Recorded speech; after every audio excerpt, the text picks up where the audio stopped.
Alexandre Pato oferecido a 77 Partners. Vamos falar sobre isso, vamos falar sobre Nenê. Torcida já esgotou os ingressos para o jogo contra a equipe do Criciúma no Heriberto Rios e vamos analisar o jogo Vasco Sport. Deu tudo errado mesmo? A culpa é do Mauricinho? A gente vai trazer aqui alguns lances capitais para demonstrar e também trazer a minha opinião e avaliar esse jogo Vasco Sport. Então, vai subir a vinheta e depois da vinheta vai ter muita informação do Vasco da Gama. Sobe a vinheta!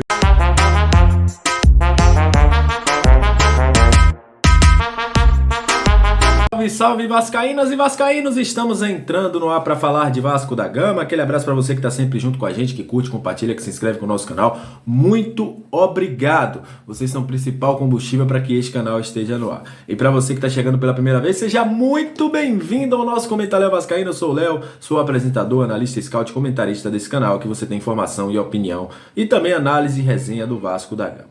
Olha, vamos falar de Vasco da Gama, daqui a pouco eu vou falar sobre a situação aí envolvendo Alexandre Pato, vamos falar dos ingressos esgotados para o jogo contra a Criciúma, vamos falar também sobre o Nenê, porque ontem muita gente questionou o trabalho do Maurício Souza, e isso eu já falei que vai ser normal. Maurício Souza vem de uma carga negativa, primeiro por vir do rival, depois por ser uma escolha do Carlos Brasil, que não é muito querido pela torcida vascaína. Mas será que tudo isso que aconteceu no jogo de ontem foi um desastre? O Vasco fez um jogo tão ruim assim? O Maurício Souza não conseguiu fazer algumas coisas com que o Vasco fizesse jogar bola? E a primeira coisa que eu vou fazer é o início do jogo. No início do jogo vimos dois parâmetros, né? Dois segmentos, dois modelos dentro do jogo do Vasco que demonstram que o Vasco fez um primeiro tempo muito bom. A primeira coisa, tá passando aí na sua tela, é a marcação alta. O Vasco iniciou fazendo essa marcação, você está vendo aí numa linha de 3, com mais 2 jogadores no campo do adversário, 5 jogadores fazendo essa marcação no Sport, para induzir com que o Sport jogasse a bola para frente. Nenhuma dessas bolas o Sport conseguiu rebater ali, sair na frente do gol, mas o Quinteiro foi muito eficiente e evitou que o Fabinho fizesse o gol. O Kaique também não conseguiu se criar. O Vasco empurrou a equipe do Sport toda para o seu campo defensivo. Mas em um dado momento do jogo, não sei porquê, se por questões físicas ou porque o time mesmo era a orientação do Maurício Souza, o Vasco recuou, dando mais campo ao Sport, mas ainda conseguiu fazer o seu jogo. Outra coisa que eu observei, principalmente nesse início do jogo, foi a falta de uma boa tomada de decisão. Como está passando aí na sua tela, mais um lance em que o Raniel tem a bola dominada e ele poderia escolher entre o Peck, que está entrando ali, seria a melhor opção, e iria sair mano a mano com o zagueiro estava vindo de costas, o Peck está indo de frente, obviamente o Peck teria mais condições, porque os apoios do zagueiro, os pés do zagueiro estão na direção do Raniel, daqui que ele fizesse essa reação para o Peck já teria passado.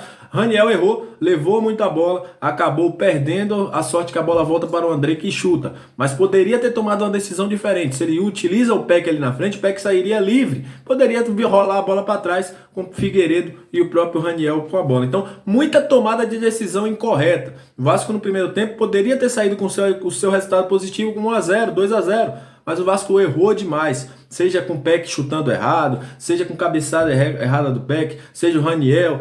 O Vasco tomou muita decisão errada no último terço e eu acho que isso foi um dos grandes problemas. Para mim, foi um dos melhores jogos em questão de intensidade.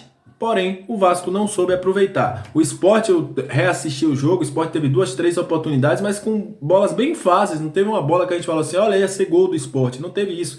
Foi chutes fracos que o próprio Thiago Rodrigues conseguiu pegar. O Vasco bota uma bola na trave, o Vasco dá uma cabeçada com o Léo Matos, o próprio chute do André, o chute do Figueiredo. Eu acho que faltou ao Vasco mais intensidade no último terço. E é como eu digo, o Vasco precisa nesse momento ter jogadores que pensem melhor o jogo. O Vasco precisa contratar jogadores que tenham uma tomada de decisão melhor para que em jogos como esse, quando tiver a oportunidade, a melhor decisão seja tomada e o time saia na frente, porque é isso que está faltando. O ataque do Vasco tomar decisões mais rápidas e decisões corretas. Tem tomado muita decisão errada e acaba fazendo com que lances que são promissores acabam morrendo porque a decisão que foi tomada não foi a melhor para o jogo.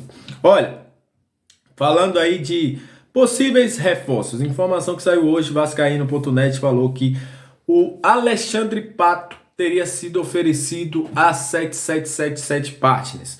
E aí muita gente vai perguntar, né? Isso já me perguntaram hoje, já inclusive lá no grupo do nosso WhatsApp. Eu tentei alguns contatos, não consegui falar com ninguém hoje sobre essa situação do Alexandre Pato, mas até esse momento a informação segue que o Vascaíno.net mandou que teria sido oferecido a 777 Partners. Como eu já falei, hoje eu não consegui contato, não consegui informação com ninguém do Vasco. Então, a gente fica com essa informação do Vascaíno.net, mas se a gente tiver alguma atualização nos próximos minutos, né, nas próximas horas, a gente vai trazer no vídeo de logo mais à noite se o Alexandre Pato foi oferecido ou não. Mas a informação que fica do Vascaíno.net é que o jogador teria sido oferecido à empresa, a 77 Partners, não diretamente ao Vasco da Gama, como tem muita gente falando, mas no Vasco ninguém responde, ninguém fala nada. Hoje parece que a galera tá em alguma reunião, alguma coisa assim, que ninguém fala nada sobre as situações do Vasco. Olha, Nenê já estava hoje cedo no centro de treinamento do Vasco da Gama, o Moacir Barbosa, fazendo tratamento para diminuir o edema lá na sua panturrilha. Nenê que fez falta ontem ao jogo do Vasco, né? A brilhantismo do Nenê fez falta muito ao jogo do Vasco e ele já está em tratamento intensivo para poder ir para o jogo contra o Criciúma.